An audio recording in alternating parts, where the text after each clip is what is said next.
Perlas del libro de Marcos. ¿Qué aprendemos de la entrada triunfal de Jesús a Jerusalén? ¿Qué parte de nosotros necesita ser purificado? ¿Qué aprendemos de la maldición a la higuera? ¿Qué aprendemos nosotros de la respuesta de Jesús a los fariseos sobre de dónde proviene su autoridad? Te damos gracias, buen Dios, porque permites que hoy ingresemos al estudio de las perlas del capítulo 11 del libro de Marcos. Te suplicamos que nos guíes a lo largo de este estudio. En el nombre de Jesús te lo rogamos. Amén. Marcos capítulo 11. ¿Cómo va su estudio hasta aquí? ¿Está creciendo en el conocimiento de la palabra de Dios? ¿Está creciendo usted en su fe, en su confianza? ¿Ha aumentado el tiempo en el cual usted se relaciona con Dios? ¿O las cosas siguen igual? A propósito, si tiene alguna duda y quiere preguntar, hágalo, escriba. Y en el menor tiempo posible responderé a sus preguntas. Cuando se acercaban a Jerusalén, junto a Betfagé y a Betania, frente al monte de los Olivos, Jesús envió 2 de sus discípulos. Jesús anunció a sus discípulos desde mucho tiempo atrás de que era necesario que vaya a Jerusalén. Tras la confesión de Pedro de que Él es el Cristo, Jesús empezó a revelarles que sería entregado, sería maltratado, sería muerto y resucitaría el tercer día. Ese día estaba cada vez más cerca. Entonces envía a 2 de sus discípulos y les dijo: id a la aldea que está enfrente de vosotros, y luego que entréis en ella, hallaréis un pollino atado en el cual ningún hombre ha montado. Desatadlo y traedlo. Un pollino, un animal, ¿no?, que nunca había sido como transporte para ninguna persona ni para llevar ninguna carga. Las cosas consagradas a Dios o las cosas consagradas para un uso sagrado debían ser nuevas. El pollino. ¿Qué profecía está a punto de cumplirse? La profecía dada por el profeta Zacarías. Y si alguien os dijere: ¿por qué hacéis eso?, decid que el Señor lo necesita y que luego lo devolverá. ¿Qué encontramos nosotros en esta orden que da Jesús a sus discípulos? Que vayan a un lugar, traigan un pollino, y si alguien sale, el dueño les dice: ¿qué hacen ustedes con mi pollino? Díganle que el Señor lo necesita. Aquí encontramos nosotros la autoridad de Dios. Él lo hace por la autoridad que tiene. ¿Qué dice en el libro de Salmos? Todas las cosas son mías, todo me pertenece a mí. Dice: si yo tuviera hambre, no te lo pediría a ti, porque mío es todo, mío son las riquezas, mío son toda la creación que hay. Y aquí encontramos nosotros la autoridad de Jesús. Vayan. Y los discípulos fueron. Hallaron el pollino atado afuera de la puerta, en el recodo del camino, y lo desataron. Hicieron como el maestro les mandó. No cuestionaron la orden de Jesús. Generalmente a nosotros nos gusta cuestionar las órdenes de Dios. Los apóstoles nos muestran que las órdenes de Dios no se cuestionan. Y fueron. Posiblemente ellos también se preguntaban: pero ¿de quién es este pollino? ¿A quién le pertenece? ¿Y qué va a pasar? Y uno de los que estaban allí les dijeron: ¿qué hacéis desatando el pollino? En efecto, como Jesús lo había previsto, viene uno y le dice: ¿qué hacen? ¿Por qué toman lo que no es de ustedes? Ellos dijeron, como Jesús te había mandado, y lo dejaron. Marcos no nos da mucha información sobre el dueño del pollino. Mateo tampoco. Pero si a esta persona le dicen el Señor lo necesita, tal parece que esta persona sí conocía al Señor. Y aquí encontramos nosotros también una perla, el valor de la amistad. Dice el libro de Proverbios que el amigo es más cercano, aún que un hermano. Aprendamos a cultivar nosotros la amistad. Aprendamos a ser buenos amigos. Y trajeron el pollino a Jesús y echaron sobre él sus mantos y se sentó sobre él. Jesús se sienta sobre el pollino. Y aquí se da inicio a algo inusitado. Él va a hacer su ingreso a Jerusalén de una forma realmente espectacular. La gente va a empezar a clamar. Dice, también muchos tendían sus mantos por el camino y otros cortaban ramas de los árboles y los tendían por el camino. Y los que iban delante de los que venían detrás y los que venían atrás daban voces diciendo, Hosanna, bendito el que viene en el nombre del Señor, bendito el reino de nuestro Padre David que viene, Hosanna en las alturas. Allí está Cristo, ingresando a Jerusalén, montado en un pollino. Esto de ingresar montado en un asno los llevaba a la gente hacia los tiempos de Salomón, cuando por orden de David ingresa a Jerusalén para ser ungido como rey. Aquí está Cristo. Y Zacarías profetizó este acontecimiento. He aquí, viene tu rey. Y la pregunta para nosotros es, nosotros también clamamos, gritamos, bendito el reino de nuestro Dios, bendito el que viene en el nombre del Señor, bendito. Ven Cristo Jesús, también es ese nuestro grito. En Apocalipsis capítulo 3:20 dice, yo estoy a la puerta y llamo. Jesús estaba ingresando a Jerusalén. ¿Cuántos le abrirían la puerta de su corazón? Tu rey viene. Deja que Él entre a tu corazón. Deja que Él tome el control de tu vida. Él viene. Y entró Jesús en Jerusalén y en el templo, y habiendo mirado alrededor todas las cosas como ya anochecía, se fue a Betania con los 12. Las multitudes clamaban a Jesús porque consideraban que Él venía a tomar el reino de David, el trono de David.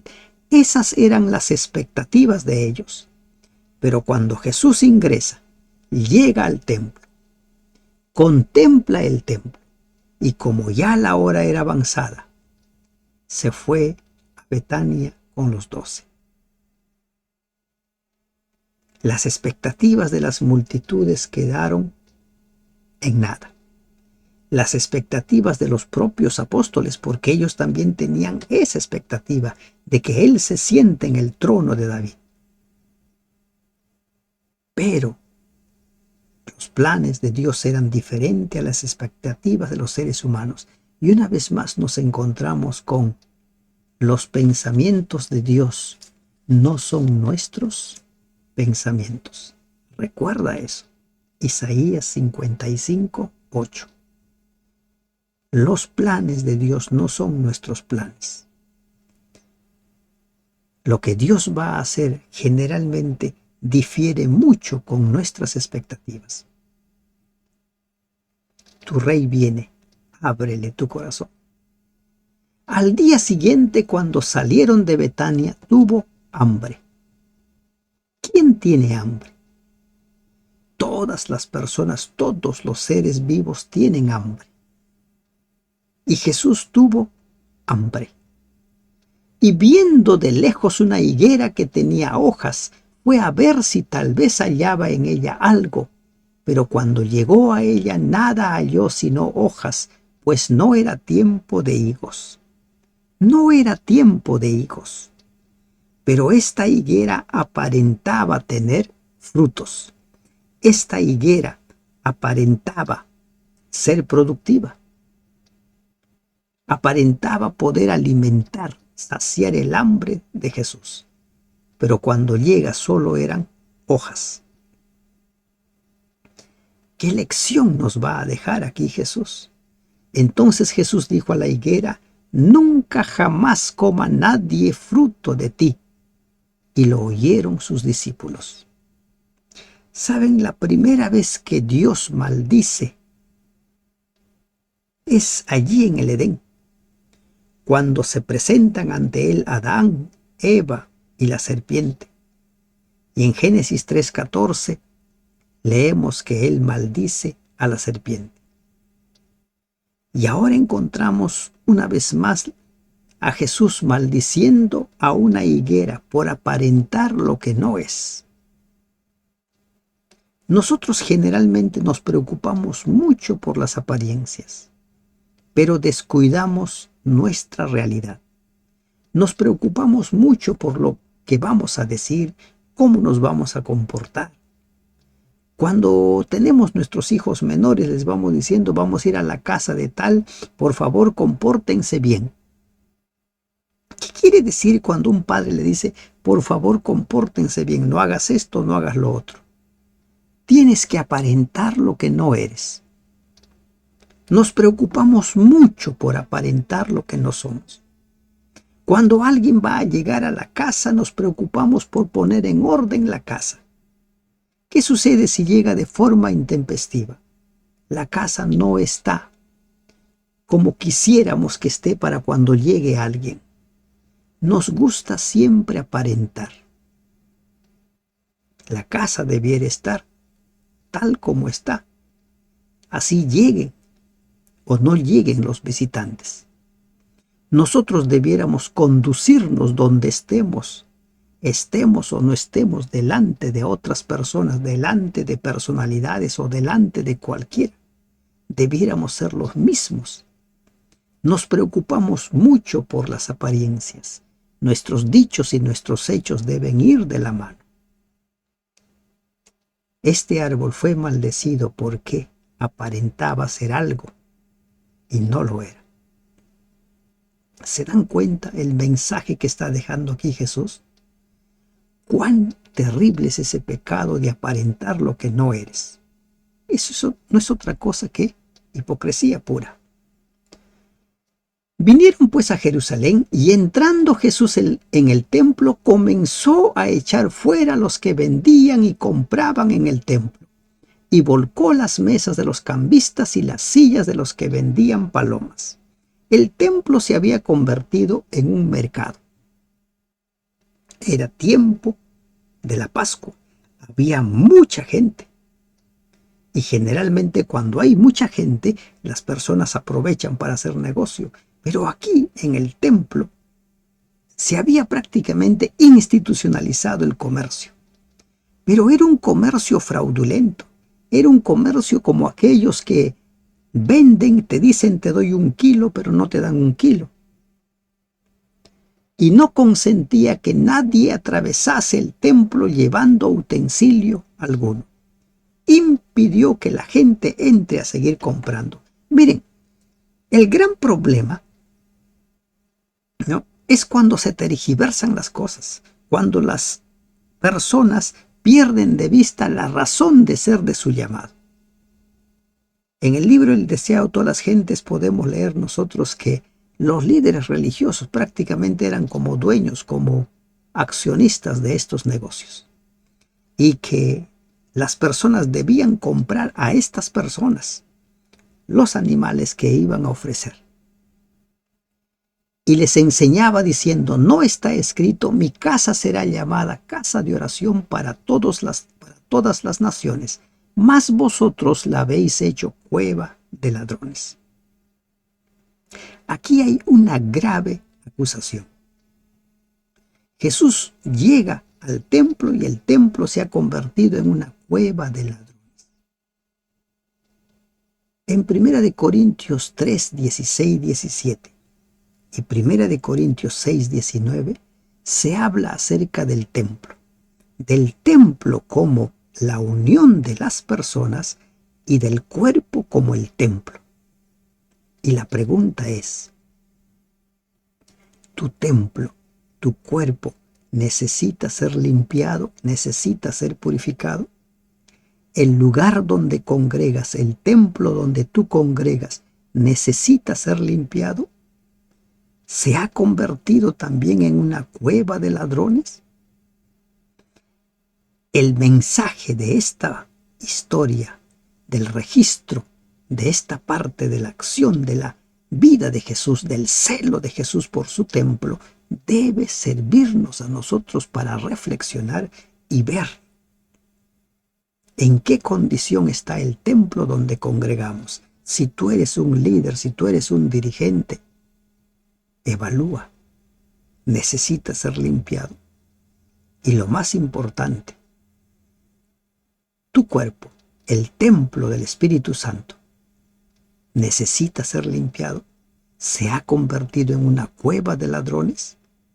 Aquí hay una grave acusación. ¿Nos cae a nosotros esta acusación?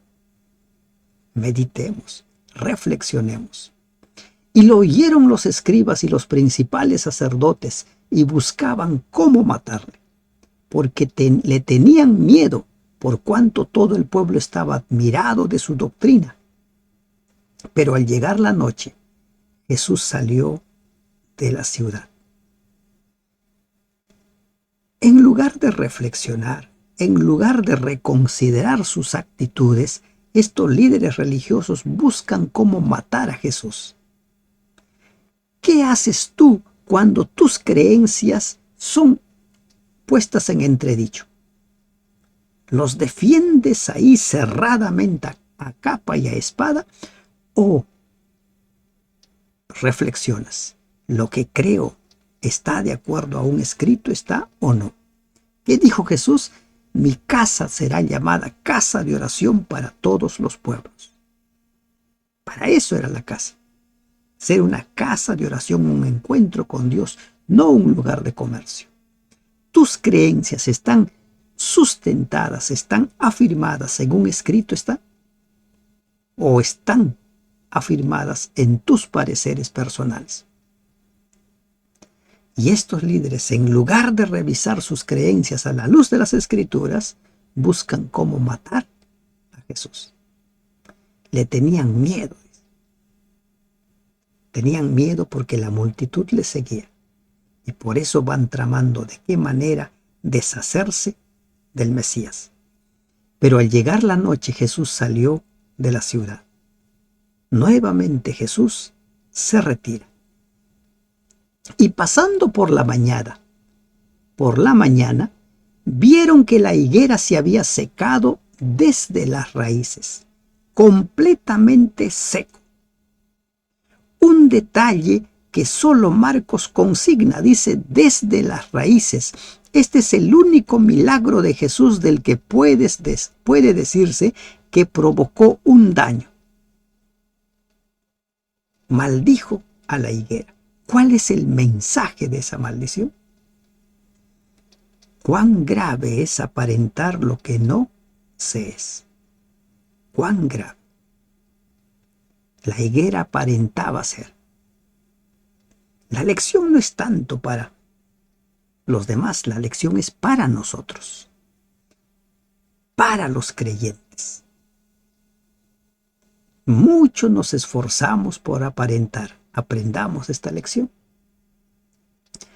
Entonces Pedro, acordándose, le dijo: Maestro, mira, la higuera que maldijiste se ha secado. El resultado de la maldición de Jesús fue que la higuera se secó. El resultado de la maldición a la serpiente en el Edén fue que la serpiente se arrastraría y se alimentaría de polvo. Y si nosotros no recibimos la bendición de Dios, nuestros pecados no son perdonados, seremos también un día arrojados al lago de fuego. Seremos consumidos, muertos. Se ha secado.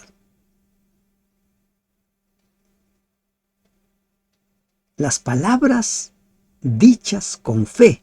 Ahora Jesús va a aprovechar esta ocasión para enseñar a los apóstoles, a los discípulos, sobre la importancia de la fe, la oración y el perdón. Miren lo que dice. Respondiendo Jesús les dijo, tened fe en Dios. ¿Qué les está diciendo?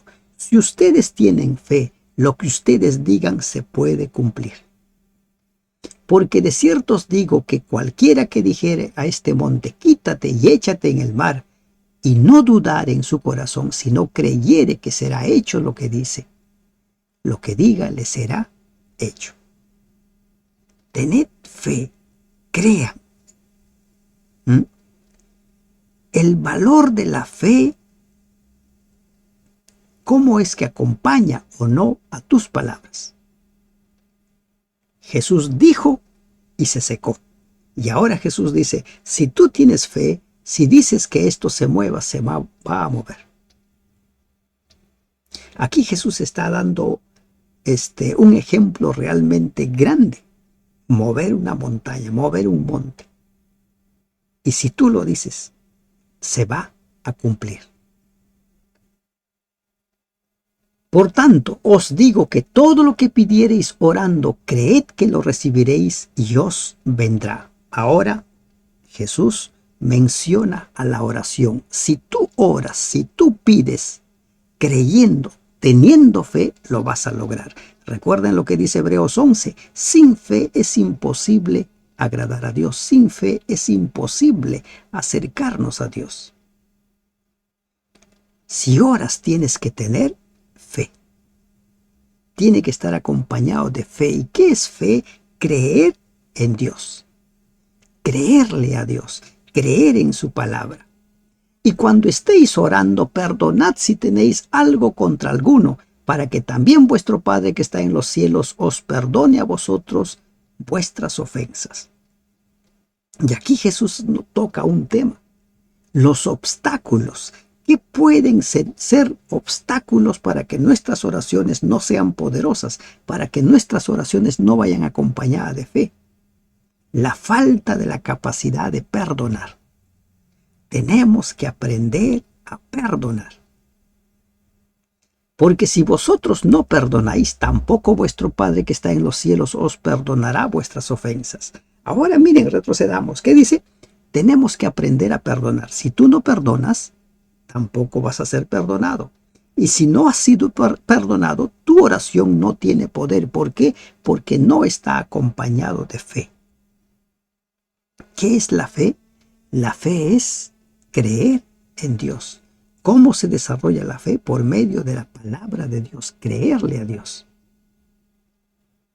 Y si tú tienes fe, dice, podrás decir a este monte que se mueva, o podrás decirle a este árbol que se seque. Si tienes fe. Miren la ilustración, cómo es que Jesús nos va llevando paso a paso para entender que la vida espiritual es un todo. Tienes que ser perdonador, tienes que manejar o llevar buenas relaciones con tus semejantes.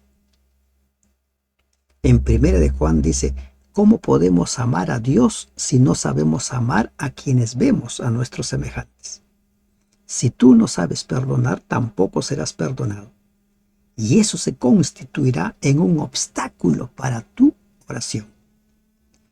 Volvieron entonces a Jerusalén y andando él por el templo, vinieron a él los principales sacerdotes, los escribas y los ancianos, y le dijeron, ¿con qué autoridad haces estas cosas? ¿Y quién te dio autoridad para hacer estas cosas? Ahora es puesta en entredicho el por qué, de dónde viene tu autoridad. No eres un maestro, no eres un rabí, no eres miembro del Sanedrín. ¿De dónde viene tu autoridad? ¿Quién te da esa facultad? Aquí Jesús nos enseña cómo manejar controversias. Y miren, generalmente cuando nosotros somos atacados, también atacamos. Si nosotros somos insultados, también insultamos. ¿No es así? Generalmente hacemos eso. Pero, ¿qué hace Jesús? Os haré yo también una pregunta. Respondedme y os diré con qué autoridad hago estas cosas. Y Jesús pregunta, ¿el bautismo de Juan era del cielo o de los hombres? Responded. Jesús no se pone a insultar, a agredir, a adjetivar. Es lamentable cuando muchas personas que piensan diferente, que entienden de una forma diferente la Biblia, escriben agrediendo, escriben censurando. Jesús no hace eso. Les pregunta. Y ahora, ante la pregunta de Jesús, ellos se ven en apuros. Ellos fueron al ataque. Jesús con una pregunta contrarrestó eso. No los agredió. Entonces ellos discutían entre sí diciendo, si decimos del cielo dirá, ¿por qué pues no le creísteis? Y si decimos de los hombres. Pero temían al pueblo, pues todos tenían a Juan como un verdadero profeta. Por miedo. ¿Se dan cuenta que por miedo estos líderes religiosos no hacían muchas cosas? A ellos el miedo los congelaba. Y por eso maquinaban y maquinaban cosas. Entonces ahora ellos se ven en un apuro. Si decimos A, nos hundimos. Si decimos B, nos hundimos. Mejor no digamos nada. Hay muchas formas de manejar una controversia. Y Jesús nos enseña una forma de ellas. Sin necesidad de pelearse, sin necesidad de agredir, sin necesidad de descalificar. Así que respondiendo, le dijeron a Jesús, no sabemos. Y Jesús les dice, tampoco yo les diré con qué autoridad hago estas cosas. Ustedes no están en condiciones de decirme, yo tampoco. Pero Jesús, en el capítulo siguiente, que es nuestro tema de estudio de mañana, va a mostrarles a ellos la autoridad que tiene, de dónde proviene su autoridad. Y ellos van a quedar muy claros sobre la autoridad y sobre la advertencia que les va a hacer Jesús. Tu rey viene. ¿Le abrirás la puerta de tu corazón? ¿Dejarás que el Espíritu Santo limpie tu templo, limpie tu vida? Que tus dichos y tus hechos hablen la misma cosa. No te esfuerces por aparentar. Muéstrate siempre tal cual eres, porque Dios te conoce de forma tan íntima que conoce tus pensamientos, tus sentimientos, cada una de tus emociones. ¿Cuáles son tus expectativas de Jesús? La multitud que clamaba Hosanna creía que Él era el que le iba a solucionar el problema actual. ¿Cuál es tu expectativa con Jesús? Permite que el Rey que viene ingrese a tu vida y limpie cada aspecto de tu vida y te prepares cada día para aquel gran día en el cual te encontrarás con tu Rey y Señor. Que Dios te bendiga.